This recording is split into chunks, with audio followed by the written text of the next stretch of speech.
आज हम आपको भगवान शंकर की बड़ी ही अद्भुत कहानी सुनाने जा रहे हैं। एक बार भगवान भोलेनाथ पृथ्वी लोक पर भ्रमण के लिए गए तो उन्होंने एक युवा को देखा। वह ईश्वर को दोष देता जा रहा था। वह अपने जीवन से निराश था, दुखी था। तब भगवान शंकर बौद्ध भिक्षु का रूप धारण करके उस युवा को असली दुख के बारे में ज्ञान देते हैं। तो चलिए इस कहानी के माध्यम से समझते हैं कि असली दुख क्या होता है। अगर आप यह कहानी सुन रहे हैं तो पूरा है, इस कथा को आधा अधूरा छोड़कर जाने की गलती मत करिएगा, क्योंकि इस पवित्र कथा को पूरा सुनने से मनचाहा फल की प्राप्ति होगी। इसलिए इस कथा को पूरा चुनें। आप शिव भक्त हैं तो भोलेनाथ का अनादर न करें। सुख और दुख एक ही सिक्के के दो पहलू हैं। यह बात तो आपने सुनी ही होगी। सुख और दुख हमारे जीवन में लगातार आते ही रहते हैं और हमें लगता है कि हमारे जीवन में हजारों दुख है, हजारों समस्याएं हैं। लेकिन अगर आप वास्तविक तौर पर देखें, अगर आप इस बात को अच्छी तरह से समझें तो आप यह समझ पाएंगे कि हमारे जीवन में केवल एक ही दुख होता है। और दुख क्या है वह हम इस कहानी के माध्यम से जानें, और उस दुख का निवारण, उस दुख का समाधान क्या है वो भी हम इस कहानी में ही जानेंगे। तो इस कहानी के अंत तक जरूर बने रहे। एक समय की बात है, एक गांव में एक व्यक्ति रहता था। उसका नाम सोनू था। वह बड़ा आलसी था और अपने जीवन से बहुत निराश था। और उसका कारण यह था कि उसने अब तक अपने जीवन में कुछ भी हासिल नहीं किया था। वह कुछ भी नहीं करता है। उसके घर वाले भी इस बात से बहुत परेशान रहते थे। वे चाहते थे कि वे बाहर जाकर कुछ अच्छा काम करें, कोई अच्छी नौकरी कर रहे हैं, लेकिन वह उनकी एक नहीं सुनता था।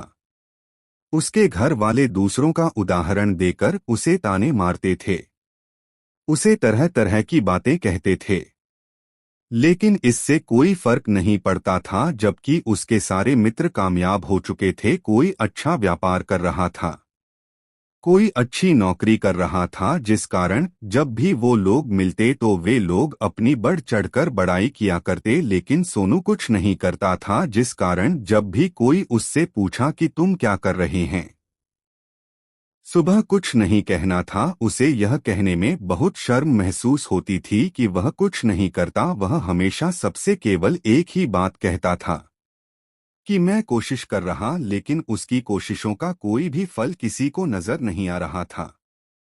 देखते ही देखते अब ऐसा समय आ चुका था कि सोनू सभी से मुंह छिपाता फिरता, ताकि कोई उसे यह न पूछे कि तुम क्या करते हो, जिस कारण वह कभी किसी के सामने भी नहीं आता था। धीरे धीरे उसका मन दुखी होने लगा था, अब बहुत निराश रहने लगा था। उसे अब ऐसा प्रतीत होता था मानो वह इस धरती पर बोझ है, जिस कारण वह अपने आप को बहुत अकेला महसूस करता, बहुत तन्हा महसूस करता। एक दिन तो उसके मन में यह भी विचार उत्पन्न होने लगे कि मेरे हाथों में कुछ नहीं है, तुम्हें क्या कर सकता। अकेले बैठकर वह रोता रहा और भगवान को दोष देता रहा। एक दिन छुपता छुपाता वह घर से निकलकर कहीं जा रहा था।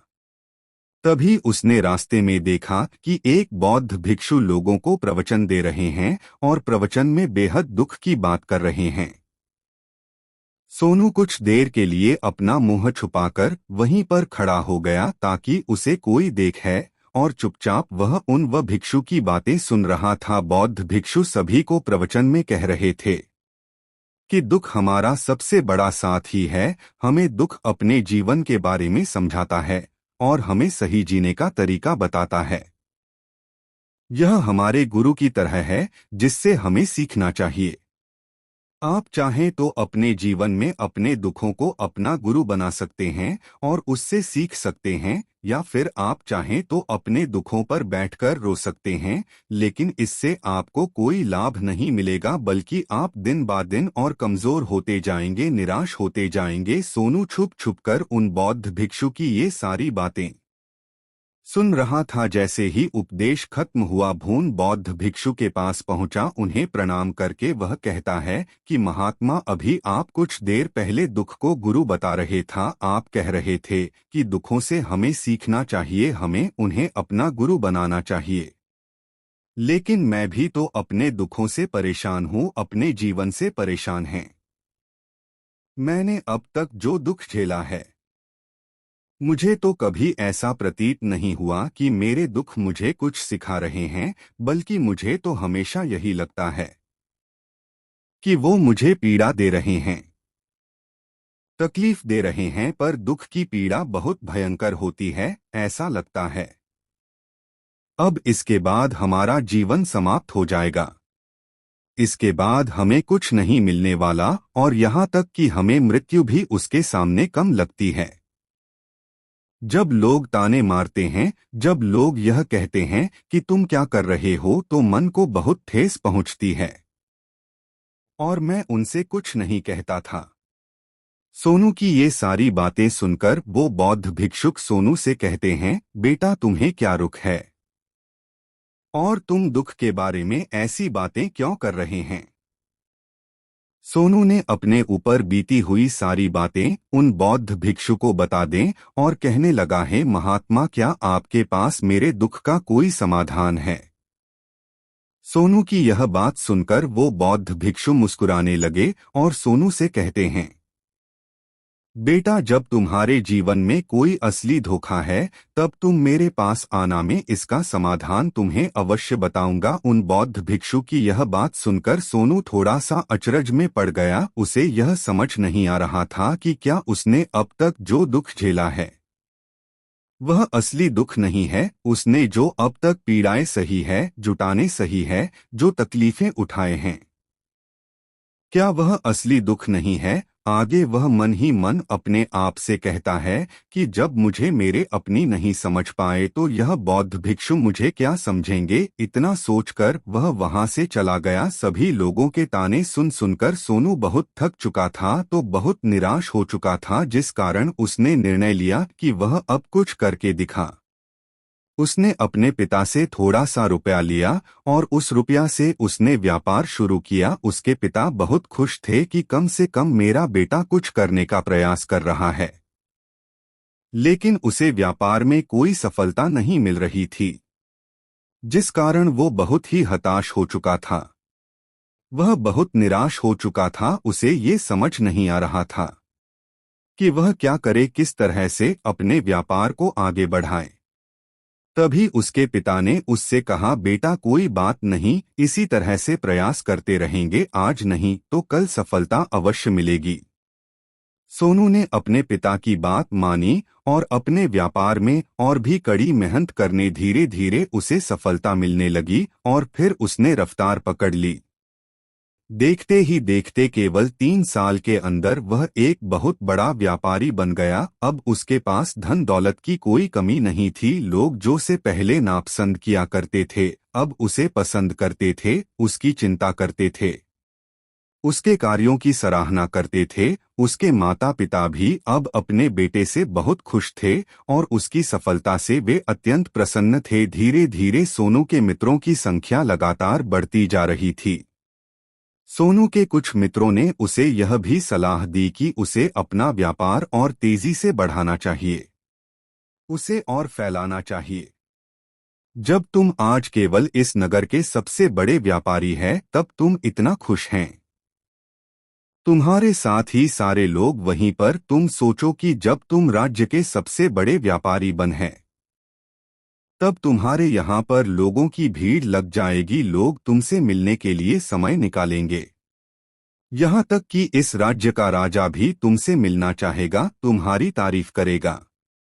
और यदि कभी ऐसी जरूरत आन पड़ी तो वह तुमसे धन भी उधार लेने के लिए अवश्य आएगा। सोनू को अपने दोस्त की यह बात बहुत पसंद आई। सोनू ने सोचा कि मेरे मित्र सही कह रहे हैं, मुझे अपने व्यापार को और बड़ा करना चाहिए और फैलाना चाहिए। तभी तो हर कोई मेरे बारे में जान सकेगा, हर कोई मुझे पहचानेगा। उसने बिना देरी किए अपने समय को बिना का भाई अपने व्यापार में और मेहनत करने लगा। लेकिन अब की बार उसके मन में धैर्य नहीं था, जिस कारण उसने कुछ अनुचित कदम उठाया ताकि उसका व्यापार जल्दी से जल्दी और बड़ा हो जाए। उसने कई लोगों से अधिक मात्रा में धन उधार ले लें, जिससे उसके ऊपर अब काफी रन हो चुका था। और इतना ही नहीं, वह यहाँ पर नहीं रुका, उसने अधिक से अधिक मुनाफा कमाने के चक्कर में अपने माल की गुणवत्ता को भी खराब कर दिया, जिससे अब उसके माल में वह बात नहीं रह गई थी। पहले हुआ करती थी, लेकिन वह अपने मित्रों की बात सुनता रहा, जैसा उसके मित्र कहते थे वह वैसा ही करता चला जा रहा था, यहाँ तक कि उसने अपने व्यापार को और भी तीव्रता से बढ़ाने के लिए अपने दूसरे छोटे व्यापारियों के खिलाफ षड्यंत्र रचने शुरू कर दिया, जिस कारण उसके मन में अब पहले जैसा बहुत सुकून नहीं था। उसे अब रातों को नींद नहीं आती थी, वह केवल एक ही विचार में लगा रहता था कि किस तरह से उसका व्यापार पूरे राज्य में फैल जाएगा और वह इस राज्य का सबसे बड़ा व्यापारी बन जाए, जिस कारण वह दिन रात केवल इसी मेहनत में लगा रहता का व्यापार जल्दी से जल्दी और बड़ा हो जाए। हालांकि उसके पास अब सब कुछ था, धन दौलत, अच्छा घर, गाड़ियां, नौकर चाकर, सभी सुख सुविधाएं, लेकिन उसके बावजूद भी वह उन चीजों का लाभ नहीं उठा पा रहा था, क्योंकि उसका पूरा ध्यान केवल अपने व्यापार को और उन्नति पर ले जाना था।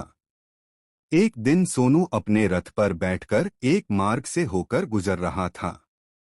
तभी रास्ते में उन्हें गुरुवर का आश्रम पर यह देखकर वह उन बौद्ध भिक्षु के पास गया और बौद्ध भिक्षु से कहने लगा है कि महात्मा, आपने कहा कि जब मेरे जीवन में कोई असली दुख है तब मैं आपके पास, इस कारण मैं यहाँ पर आया। आज मैं बहुत दुखी हूँ, मैं रातों को सो नहीं, सब कुछ होते हुए भी मैं उनका लुत्फ नहीं उठा पाता। उसने अपनी सारी बातें एक एक करके उन बौद्ध भिक्षु को बता दी। तभी वह बौद्ध भिक्षु सोनू से कहते हैं, बेटा, जब तुम पहली बार आए थे तब भी तुम बहुत दुखी थे, लेकिन तब तुमने अपने दुख से क्या सीखा था? इसके जवाब में सोनू उन बौद्ध भिक्षु से कहता है, महात्मा, जब मैं अपने जीवन में कुछ नहीं कर पा रहा था तब मैंने अपने दुखों से यह सीखा था कि केवल सोचने मात्र से कुछ नहीं होगा, उसके लिए हमें कुछ करना ही पड़ेगा। और केवल कोई कम करना ही हमें सफल नहीं बनाता, बल्कि उस कमी को उसके अंजाम तक पहुंचाना हमें सफल बनाता है। फिर चाहे रास्ता कैसा भी हो, फिर चाहे परिस्थितियां कैसी भी क्यों न हो, फिर चाहे कितनी ही बाधाएं आपके रास्ते में क्यों न जाए, चाहे ऐसा क्यों न लगने लगे कि अब आपके जीवन में कुछ नहीं बचा और आप कुछ नहीं कर सकते हैं, तब भी हौसला बनाए रखें, उम्मीद न छोड़े और अपने कार्य पर डटे रहे, यह सोचकर कि जब तक मैं अपने कार्य को सफल नहीं कर लेता, जब तक मैं अपने लक्ष्य तक नहीं पहुंच जाता, तब तक मैं इस कार्य को करता रहूंगा, मैं इस कार्य में अवश्य सफल होकर ही रहेगा। जबकि बाकी लोग केवल सफल लोगों को महत्व देते हैं, उनके कर्मों को नहीं। सोनू की ये सारी बातें सुनकर वह बौद्ध भिक्षु मुस्कुराने लगे और इस सोनू से कहते हैं, बेटा, जब तुम्हारे जीवन में असली तो खाएं, तब तुम मेरे पास आया, मैं तुम्हारी समस्या का समाधान अवश्य करें। इतना कहकर वह बौद्ध भिक्षु वहां से उठकर चले गए। सोनू एक बार फिर से उनकी ये बातें सुनकर आश्चर्यचकित, उसे अब यह समझ नहीं आ रहा था कि क्या उसने जो दुख देखा, उससे जो तकलीफें अब तक सही है। जब असली दुख नहीं है, उसके मन में अब एक सवाल उत्पन्न होने लगा कि अपनी दुख क्या है और इसकी पहचान क्या है, और मुझे कैसे पता चलेगा कि इस समय में असली दुख में लेकिन उसने कुछ नहीं।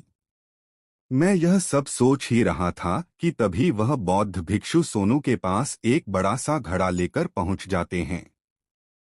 उस घर के अंदर सोने के सिक्के थे। उस घड़े को देते हुए न बौद्ध भिक्षु सोने से कहते हैं, बेटा, तुम इसे उस पेड़ के नीचे दबा दें, क्योंकि ये मेरे किसी काम का नहीं है।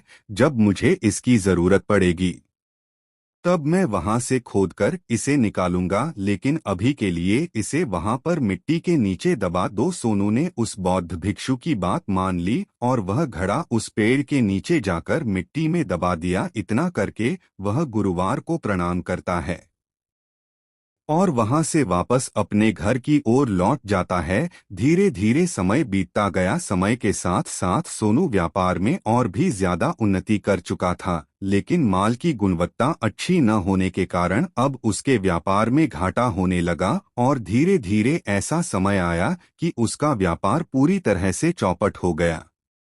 अब उसके पास कुछ नहीं बचा था, बल्कि उसने जो करते लिए थे वो करते भी अब उसे चुकाने थे, लेकिन वह तो यह सोचकर निश्चिंत था कि उसने जो कुछ भी करते लिए हैं वो कर से उसने अपने मित्रों से लिए हैं, जिस कारण वह उन्हें लौटाने में थोड़ी देर अवश्य कर सकता है।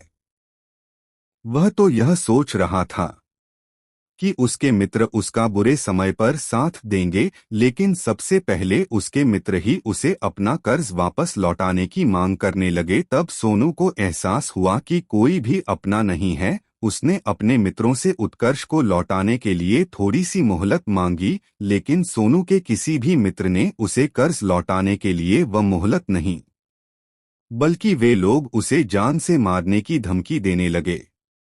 अपने मित्रों के मुंह से यह सब सुनकर सोनू बहुत ही आश्चर्यचकित रह गया। वह जो कुछ सोच रहा था सब कुछ उल्टा पड़ गया। जिस व्यापार के चलते उसके इतने मित्र बने थे, इतने शुभचिंतक बने थे, वे सब उससे दूर जाने लगे थे। हर कोई उससे पीछा छुड़ाना चाहता था, कोई भी उसका साथ नहीं देना चाहता था।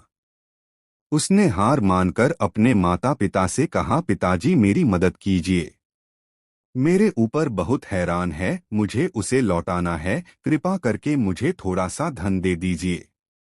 इस पर सोनू के पिता ने सोनू से कहा, बेटा मेरे पास तुलू देकर बस यही एक छोटा सा घर है।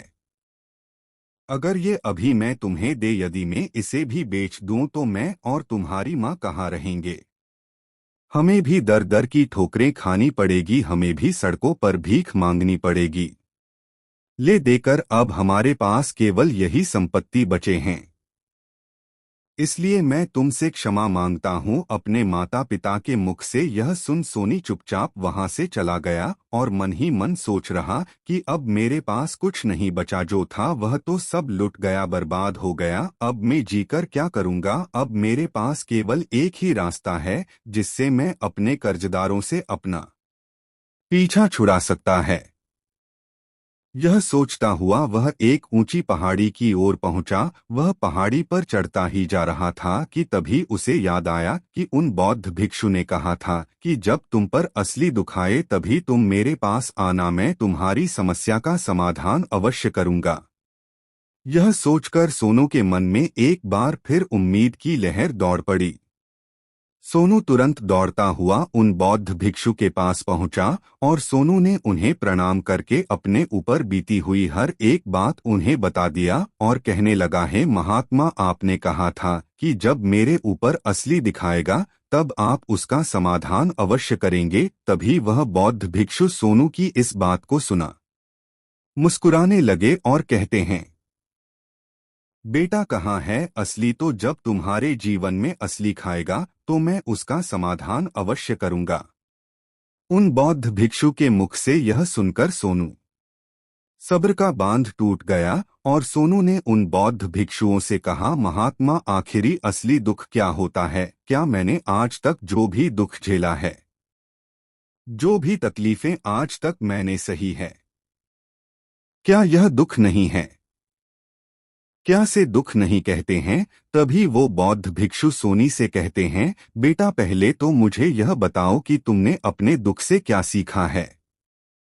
इसका जवाब देते हुए सोनू उन बौद्ध भिक्षु से कहता है कि महात्मा, मैंने तो यही देखा है कि जोनो तुम्हारी तरक्की में तुम्हारा पीछा करते हैं, तुम्हारे साथ जुड़ते हैं, वो लोग तुम्हें अवश्य धोखा देंगे, क्योंकि ऐसे लोग बुरे समय पर तुम्हारा साथ नहीं देने वाले बल्कि तुम्हारा फायदा उठाने का प्रयास करेंगे। इसलिए ऐसे लोगों पर भरोसा न करें, बल्कि जो लोग तुम्हारी असफलता के समय पर, तुम्हारे बुरे समय पर तुम्हारे साथ खड़े हैं, वही तुम्हारे असली मित्र हैं और वही तुम्हारे साथ रहते हैं। और ऐसे लोग तुम्हें बहुत कम मिलते हैं और जिन्हें भी ऐसे लोग मिलते हैं उन्हें हमेशा उनकी कदर करनी चाहिए।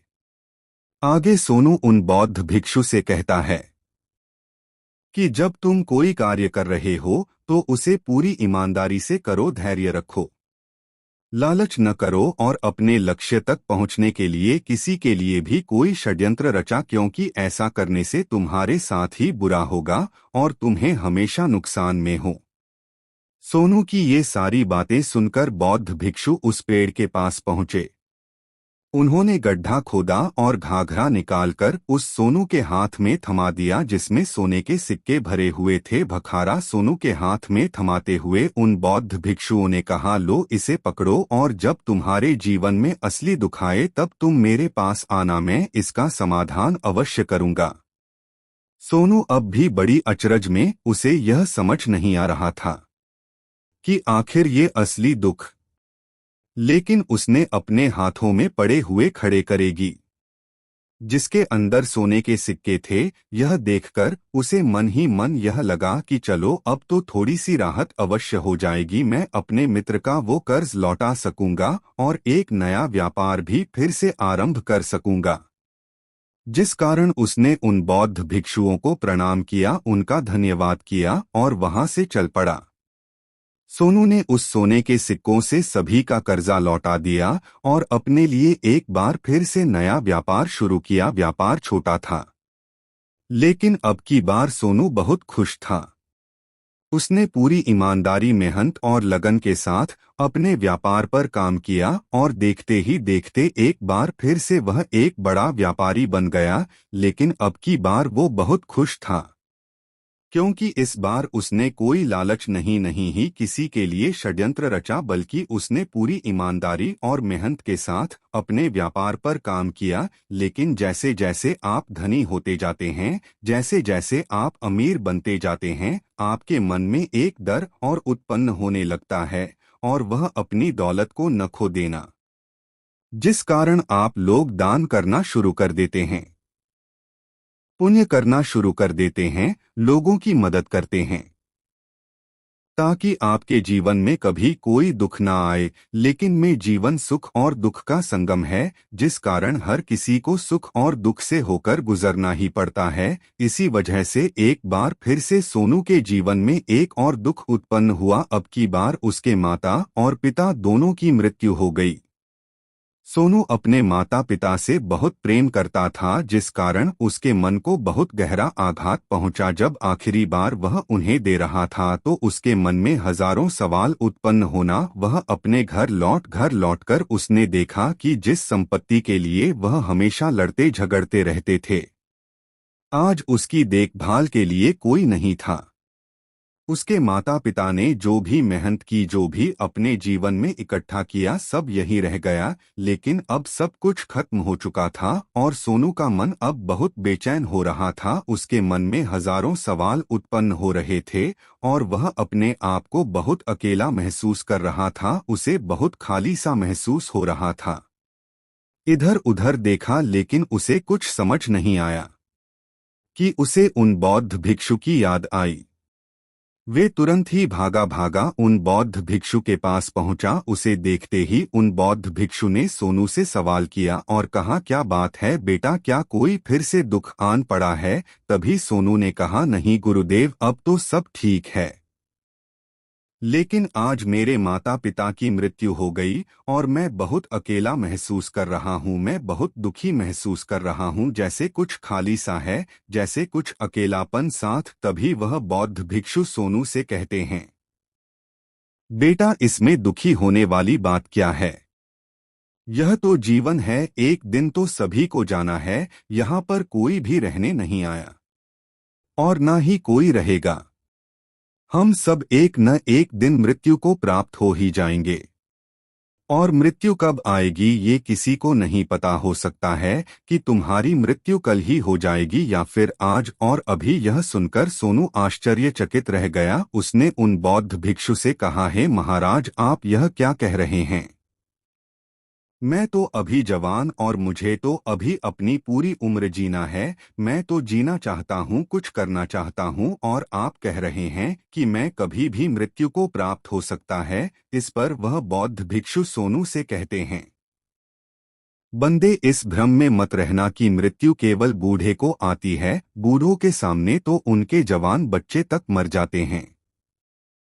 मृत्यु कभी किसी की उम्र देखकर नहीं आते हैं और न ही किसी को बताकर आती है। उन बौद्ध भिक्षु के मुख से ये सारी बातें सुनकर सोनू और भी ज्यादा बेचैन हो गया और वो चुपचाप वहां से चला गया। उसके मन का खालीपन अब भी वैसे ही भाभी अपने आप को बहुत अकेला महसूस कर रहा था। उसके बाद से उसका मन अपने व्यापार में भी नहीं लगता। जब भी वह कोई कार्य करता तो उसके मन में ढेर सारे प्रश्न उठने लगते हैं। वह क्या कर रहा है, क्यों कर रहा है और उसने इस कार्य को क्यों किया। उसके मन में अब एक और प्रश्न उत्पन्न होने लगा था।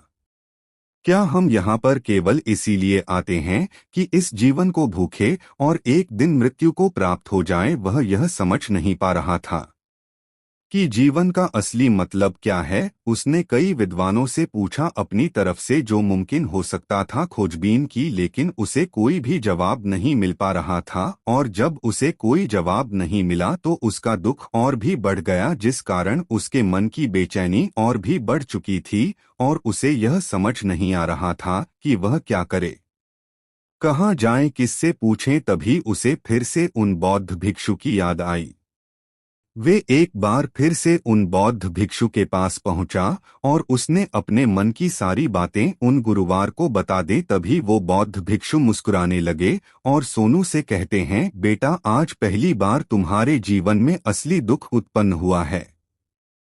वास्तव में तो यही है जिसे हम दुख कह सकते हैं, जो दुख कहलाने लायक है कि हमें पता ही नहीं हम क्या कर रहे हैं, कहाँ जा रहे, क्यों जा रहे हैं, वह कौन है, क्या है, क्यों है, हम क्या करना चाहते हैं। तभी सोनू उन्होंने कहा कि महात्मा मेरे इस दुख का समाधान की मुझे इस दुख का निवारण थी। तभी वह बौद्ध भिक्षु सोनू से कहता है, हम सबके अंदर क्रोध, लालच, लोभ जैसी कई वासनाएं हमारे अंदर घर करके बैठ जाती है, जिस कारण हम अपने जीवन को टुकड़ों में जीते हैं और हमारी चेतना कभी एक नहीं हो पाते। हम कभी एक जगह सोच नहीं पाते, समझ नहीं पाते और हमारी ऊर्जा शक्ति भी पूरी तरह से छिन्न भिन्न हो जाती है। और आजकल के स्टार, हमारे पास तो इतना भी समय नहीं कि हम एक पल निकाल के एक पल के लिए मुड़कर अपने आप को देख सकें, अपने आप को समझ सकें। वास्तविकता में हर कोई यहाँ पर अपनी जीवन भर केवल दुख दुख कहकर चिल्लाता रहता है, उसका समाधान निकालने का हर मुमकिन प्रयास करता है, लेकिन जिसे हम दुख समझते हैं तो दुख है ही नहीं, तो इसका समाधान आपको कहाँ से मिलेगा। ये तो परिस्थितियाँ हैं जिसके कारण हम अपने आप को दुखी समझते हैं, अपने आप को तकलीफ में सोचते हैं। जैसे हम एक परिस्थिति से निकलते हैं, हम किसी दूसरी परिस्थिति में फंसकर रह जाता है। जिस प्रकार हम पहली समस्या का सामना करते हैं, उसी प्रकार हम दूसरी समस्या का भी सामना करते रह जाते हैं। और जब हम इन परिस्थितियों से हार मान लेते हैं, जब हमें लगता है कि अब कोई रास्ता नहीं बचा, तब हमारे सामने हमें केवल एक ही रास्ता न आता है और वह मृत्यु। लेकिन यह कोई समाधान नहीं है, यह कोई रास्ता नहीं है। इसलिए यदि आप सचमुच अपनी समस्याओं का समाधान चाहते हैं तो अपने आप को इकट्ठा करना सीखें, अपनी ऊर्जा को इस संसार में वापस कीजिए, उसे एक कर और अपने ऊपर ध्यान लगा। मृत्यु से पहले अपने आप को पहचाना, अपने आप को वह अपने आप को बिखरने न। तो तभी सोनू बौद्ध भिक्षु से कहता है कि महाराज, तो क्या हमें इस जीवन को नहीं जीना चाहिए।